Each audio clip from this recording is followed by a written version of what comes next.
Apa kabar nih guys? Di kesempatan kali ini, aku akan membahas kelanjutan dari alur cerita The Bushoyu part yang ke-12.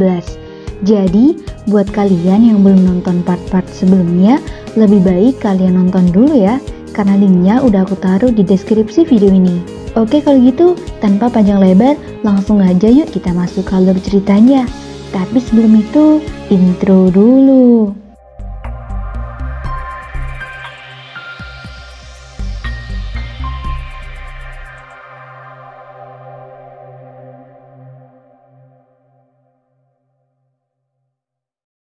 Setelah di part sebelumnya, Yeyu menantang Yu Bubai untuk bertarung. Kali ini terlihat ia sangat kewalahan untuk menghadapi teknik milik Yu Bubai. Meskipun Yeyu terus berusaha untuk mendeteksi dengan menggunakan aura spiritual, ia masih saja tidak bisa menemukan celah dari teknik tersebut. Nah, di sini Yeyu akhirnya menyadari kalau teknik pertahanan Yu Bubai memiliki kelemahan. Karena itu, ia pun mengerahkan seluruh kekuatan untuk menghancurkan arena pertarungan. 坑的，这小子难不成还想乱拳打死我？就算我看不清楚，你也无处可逃啊！ Scenes berpindah ke pavilion kuno, terlihat Hemunan yang sedang menarik pajak dari setiap murid yang ingin masuk ke sana. Tanpa ia sadari, ternyata Su Shishang telah menyusup ke Akademi Yin Yang. Kembali ke pertarungan, rupanya Yu Bubai juga menyadari kalau Yeyu telah mengetahui kelemahannya.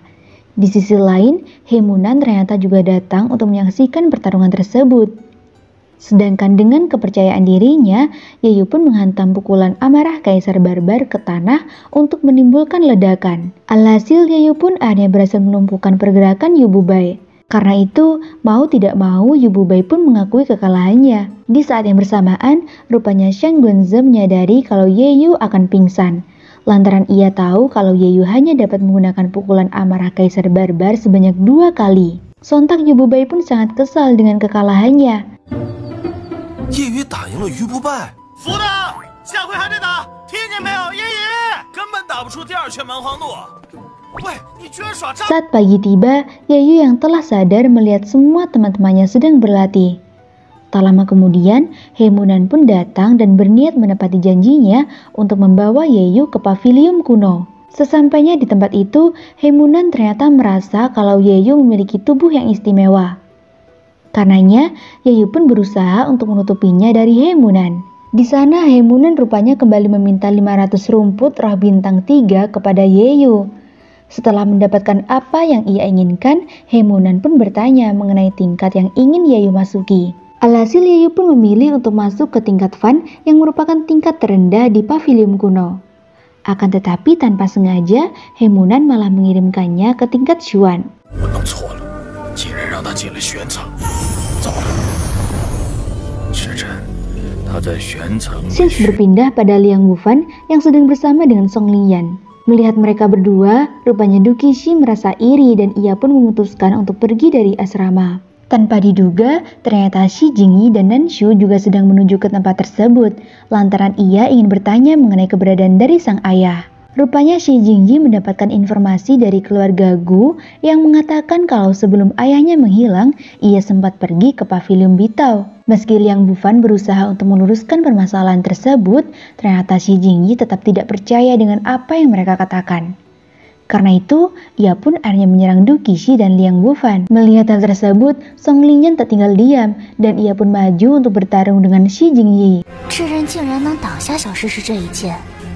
你是君子，既然不忍出手，还是我来。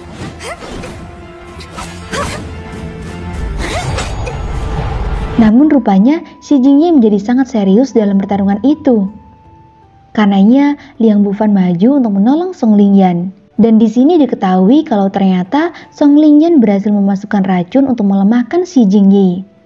Kembali pada Yeyu yang saat itu berada di tingkat Xuan, tiba-tiba dikejutkan dengan Su Xingxiang yang membawanya pergi dari tempat itu. Dengan perasaan marah, Yeyu lalu bertanya tentang maksud kedatangan Su Xingxiang ke Akademi Yin Yang. Ternyata kedatangan Su Xingxiang ke sana karena ia ingin melihat teknik bela diri yang ada di pavilion kuno. Akan tetapi, Su Xingxiang tidak dapat menemukan teknik yang sesuai dengannya. Karena itu, Yeyu pun berniat melaporkan Su Xingxiang kepada para guru. Dan saat ia menyerang Su Xingxiang, rupanya Yeyu masih tidak berdaya di hadapan orang itu. Dan agar Yeyu mau menutup mulutnya, Su Shixiang lalu memberikan sebuah teknik bela diri untuk Yeyu pelajari. Singkat aja, Yeyu pun akhirnya telah kembali ke pavilion kuno. Dari Qin Po Tian, Yeyu pun mengetahui kalau tempat itu adalah tingkat Xuan. 凡层，你睡糊涂了？这是玄层。苏四象这个混蛋怎么又把我扔回来了？ Kemudian Yeyu pun melanjutkan untuk mempelajari teknik yang diberikan oleh Su Shixiang. Yeyu ternyata juga belajar sebuah teknik rahasia di tingkat Xuan bernama teknik cahaya bulan Changhai, yang secara kebetulan juga sedang dipelajari oleh Qin Po Tian. Namun Yeyu akhirnya terlempar dari pavilion kuno lantaran waktunya telah habis. Untuk menghindari pertanyaan Hemunan, Yeyu pun beralasan ingin segera kembali ke asrama. Tak berselang lama, Qin Po Tian keluar dan memberitahu Hemunan kalau ia sudah hampir menguasai teknik cahaya bulan Changhai. Di sana, Hemunan berkata kalau tahun ini Qin Po Tian dan Yeyu adalah murid jenius yang dimiliki oleh akademi. Karena itu, ia pun menyuruh Qin Po Tian untuk lebih serius lagi, mengingat Qin Po Tian memiliki tanggung jawab untuk mempertahankan martabat keluarganya. Di sisi lain, Yeyu yang saat itu sedang dalam perjalanan, tiba-tiba didatangi oleh Du Qixi dengan muka yang sudah babak belur. Singkat cerita, Yeyu pun akhirnya sampai di tempat teman-temannya mengikat Xi Jingyi. Melihat hal tersebut, Yeyu pun sangat kesal karena kekasihnya diperlakukan seperti ini. Untuk itu, Yeyu pun berniat untuk membantu melepaskannya. Di saat yang bersamaan, Nanshu rupanya mencoba untuk menenangkan Xi Jingyi. Sedangkan Yeyu ternyata memahami apa yang sedang Xi Jingyi rasakan. Karena itu, mereka pun bersepakat untuk menemukan keberadaan ayahnya. 我能相信你吗？我们永远是你的家人。姑娘，你不记得没关系，我们帮你记住。 Berpindah di rumah keluarga Gu, terlihat Gu Xingchen yang saat itu telah mendapatkan informasi dari anak buahnya tentang keberadaan Xi Jingyi saat ini.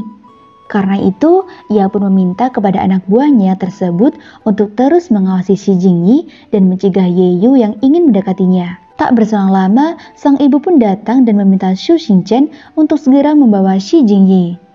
Mengingat sebentar lagi, kamar leluhur akan segera terbuka. Akan tetapi, Su Xingchen meminta sang ibu untuk memberikan sedikit waktu lagi kepadanya, lantaran ia masih belum berhasil untuk mencapai ranah supranatural. Mendengar perkataan itu, ibunya pun sangat marah karena menganggap kalau Su Xingchen sudah mulai melupakan tujuan mereka. Untuk itu, ia pun menyuruh Su Xingchen untuk segera mencapai ranah tersebut dan menunggu Xi Jingyi datang sendiri ke rumah keluarga Gu. Kembali pada Yeyu yang telah berhasil meningkatkan kekuatannya dengan sangat cepat. Hal tersebut rupanya terjadi karena Yeyu menggunakan rumput roh yang diberikan oleh Du Qixi. Di mana Du Qixi ternyata mendapatkan rumput roh tersebut dari Song Lingyan. Karena mereka telah berhasil menemukan tumbuhan langka dalam perjalanan ke akademi. 天道的异果，服用过后，其白骨就急速风化。我们尝试很多，怎么修行就步入了生态境五重。 Di sisi lain, Nanshu meminta Yeyu untuk pergi ke kolam api Yin Yang dan segera memperbaiki fondasi kekuatannya. Mengingat keluarga Gu bukanlah lawan yang mudah untuk dihadapi. Sedangkan lantaran ranah kekuatan Yeyu lebih rendah dari Mantinu, beberapa murid lain pun datang dan menghinanya. Mendengar perkataan itu, Yeyu pun menjadi sangat terpuruk lantaran menganggap kalau apa yang mereka katakan adalah sebuah kebenaran. Saat pagi itu, Yeyu pergi menemui Hemunan untuk meminta memasukkannya ke dalam daftar murid yang pergi ke kolam api Yin Yang. Akan tetapi Hemunan malah berkata kalau hanya ada 9 murid terpilih yang bisa pergi ke sana. Dan melihat kekuatan Yeyu saat ini, Hemunan malah berpikir kalau Mantinu akan lebih berpeluang untuk menjadi salah satu murid yang terpilih. Untuk itu, Yeyu pun mengajak Hemunan bertaruh, di mana ia meminta Hemunan untuk membantunya masuk ke dalam daftar 9 murid terpilih, dan jika Yeyu tidak bisa melewati 5 api Yin dan Yang, maka ia akan memberikan 3.000 rumput roh. Tak disangka, Hemunan malah meminta 10.000 rumput roh kepada Yeyu. 真是老狐狸，你到底是老师还是土匪啊？你还有没有人性？可我没有那么多时间等了，你的心态来跟我打赌。 Lantaran ia tidak mempunyai pilihan lain, akhirnya Yeyu pun setuju dengan kesempatan tersebut. Sins berpindah pada guru Qin Yolo yang sedang menyerahkan daftar 9 murid terpilih kepada Dekan Xuanyuan. Tak lama kemudian, Hemunan pun datang dan meminta sang dekan untuk memasukkan Yeyu ke dalam daftar.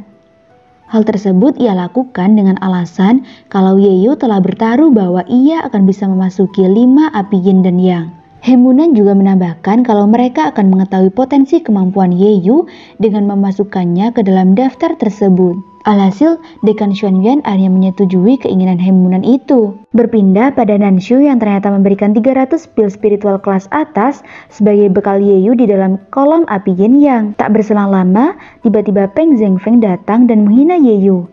Karena tak terima dengan perkataannya tersebut, pertarungan antara Peng Zhengfeng dan Man Tianyu pun tak dapat terhindarkan.